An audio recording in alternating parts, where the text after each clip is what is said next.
एका बाजूला सत्तेची ऊब आणि दुसरीकडे गुन्हेगारीचा रक्ताळलेला खेळ। ज्यांनी जनतेचं रक्षण करायचं त्यांनीच हातात कोयता घेतल्यावर काय होतं याचा थरार पंढरपूरच्या संतपेठ भागात पाहायला मिळालेला होता। भिशींच्या पैशावरून सुरू असलेला वाद थेट रक्ताच्या थारोळ्यापर्यंत पोहोचला। ती 5 एप्रिलची रात्र होती। शांत असलेल्या संतपेठ परिसरात अचानक किंकाळ्या आणि कोयत्यांच्या खणखणाटाने थरकाप उडाला। निमित्त होतं भिशी। आमच्याकडे भिशी का लावत नाही याच एका प्रश्नावरून वादाची ठिणगी पडली आणि त्याचं रूपांतर जीवघेण्या हल्ल्यात झालं।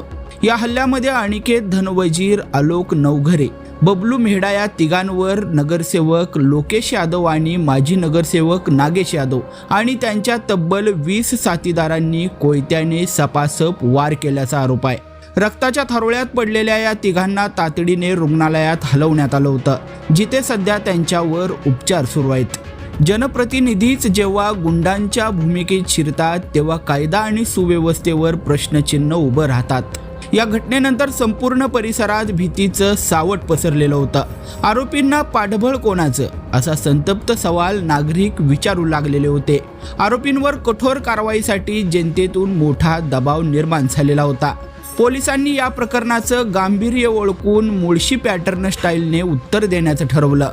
नगरसेवक लोकेश यादव आणि नागेश यादव यांच्यासह 20 जणांवर गुन्हे दाखल केल्यानंतर पोलिसांनी या प्रकरणात अटक केलेल्या 12 ते 13 आरोपींची संतपेठ भागात जाहीर दिंड काढली।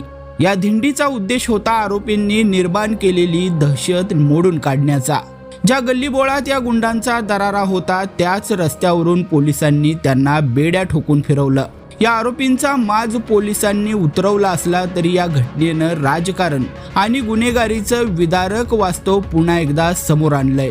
संतपेठेत आता शांतता असली तरी या कोयता गँगला कायद्याचा कायमचा धडा मिळणार का हे पाहणं महत्त्वाचं ठरेल।